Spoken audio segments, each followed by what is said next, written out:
Salut à toi qui veux reprendre le contrôle de ta vie. Ici c'est Zenrila avec le petit là. Je ne sais pas si tu le vois. Oui, tu le vois. Donc dans la vidéo précédente, je t'ai parlé de recadrage. Mais je t'ai parlé de recadrage. Avec... Viens. Attends. Comme ça tu vas voir les bêtises qu'il fait pendant que je fais la vidéo. Alors, t'es prêt? Donc dans la vidéo précédente, je t'ai parlé de recadrage. Mais je t'ai donné des exemples de recadrage, on va dire positifs. Mais il y a un recadrage qu'on vit tous, qui des fois laisse des traces assez importantes. C'est par exemple la naissance. La naissance, c'est que tu es dans le ventre de ta mère, au chaud, tu es nourri, tu es bien, tu as toujours quelqu'un contre toi. Et alors au bout d'un moment, il y a la naissance. Et jusqu'à il y a peu, la naissance, donc tu sors du ventre de ta mère, tu as le froid, tu as la lumière, tu as le bruit, tu as tout ça. Et jusqu'à il y a quelques années, ils prenaient l'enfant, ils le retournaient et ils lui mettaient une grosse claque dans les fesses. Donc imagine-toi le recadrage, imagine-toi le changement d'état d'un truc à un autre. Et le problème, c'est que le bébé, à ce moment-là, au niveau du cerveau, il n'est pas super bien fait. Donc, imagine-toi les conclusions que tu tires par rapport à tout ça. Surtout si après, moi j'ai travaillé énormément de fois sur des gens avec des grosses sensations de solitude, des grosses sensations d'abandon. Et ce sont des enfants qui ont été... sortis du ventre de la mère qui avaient des complications et qui ont été mis dans des couveuses par exemple, où tu passes vraiment d'un état où tu es dans le ventre de ta mère, tu es proche à un endroit où tu es peut-être tout chaud et tout ça, mais tu es tout seul, il n'y a plus de contact physique. Ça y est, ça ne l'amuse plus, donc je peux regarder. Et donc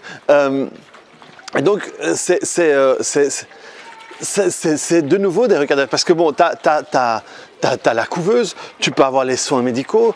Moi, j'ai travaillé aussi plein de fois sur des enfants qui sont sortis du ventre de leur mère et qui ensuite ont eu des grosses opérations avec tout ce que ça comporte, quoi. Donc ça, c'est vraiment des choses sur lesquelles il faut travailler et sur lesquelles il faut travailler. Et sinon, il y a l'adoption aussi. Tous c'est des trucs sur lesquels il faut travailler parce que c'est des abandons et l'enfant il n'est pas formé à ce moment-là pour pouvoir fonctionner par rapport à ça. Men. Alors dis bonjour. Voilà, comme ça vous voyez pour une fois celui de qui je te parle à longueur de vidéo, à qui j'apprends toutes mes bêtises. Et donc ça c'est des recadrages qui laissent des traces énormes parce que l'enfant il n'est pas formé et donc les conclusions qu'il tire sont catastrophiques, quoi. Parfois pas, parfois ils s'en sortent sans trop de dégâts, mais donc notre vie en réalité d'une certaine manière elle commence par un recadrage et ça c'est super important parce que à chaque fois qu'il y a un recadrage, tu vas tirer de nouvelles conclusions, tu vas te créer de nouveaux systèmes de croyances par rapport à tout ça. Et justement, ce que je veux moi t'enseigner, ce que je t'ai expliqué dans la vidéo précédente, c'est que tu peux prendre ce processus en main. Là, tu vois, ou par exemple dans les cas de divorce aussi, c'est des situations qui changent. Et les recadrages, c'est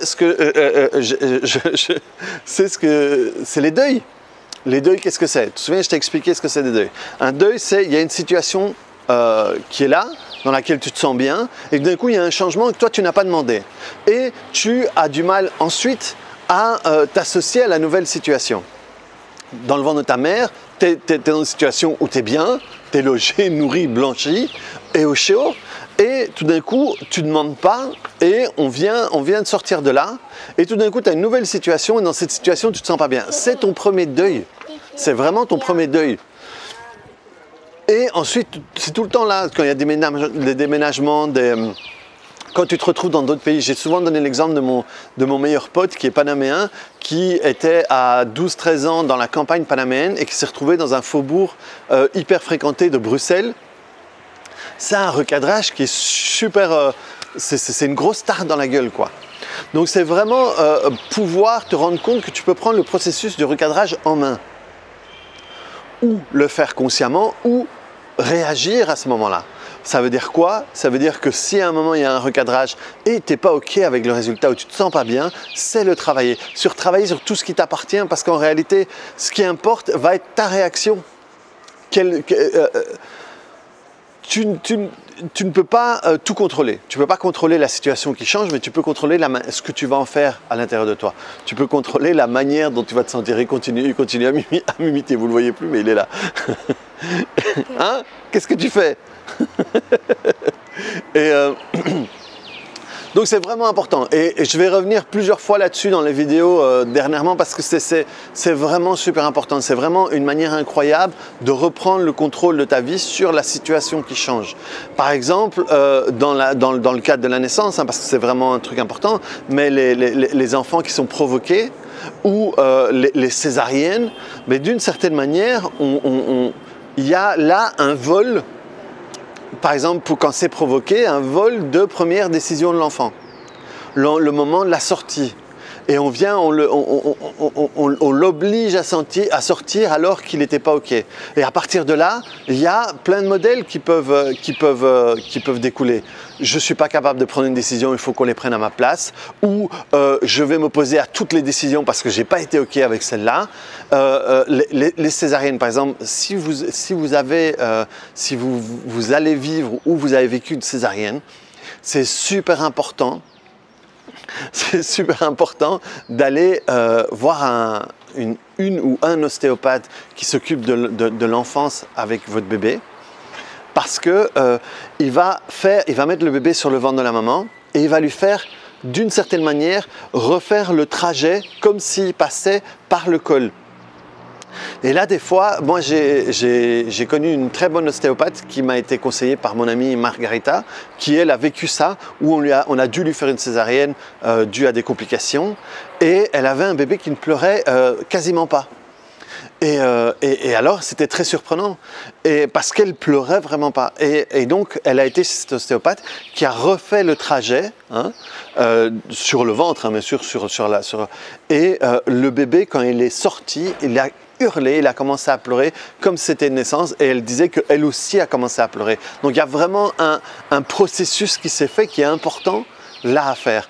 Donc voilà, je voulais vraiment te parler, te donner un autre exemple de recadrage qui là pouvait être négatif et en tout cas qui pouvait avoir des impacts négatifs par rapport à la manière dont tu vas évoluer dans ta vie et juste, voilà, je vais revenir plusieurs fois avec différents exemples pour que tu puisses comprendre le recadrage, ce que c'est le recadrage et à quel point c'est important. Ok? Donc voilà, reprends le contrôle de ta vie, clique sur le bouton j'aime et on se voit sur une autre vidéo. Yali, tu viens de dire au revoir? Allez, hop. Allez, dis. Au revoir. Allez, à plus. Ciao. Dis, à bientôt. Salut.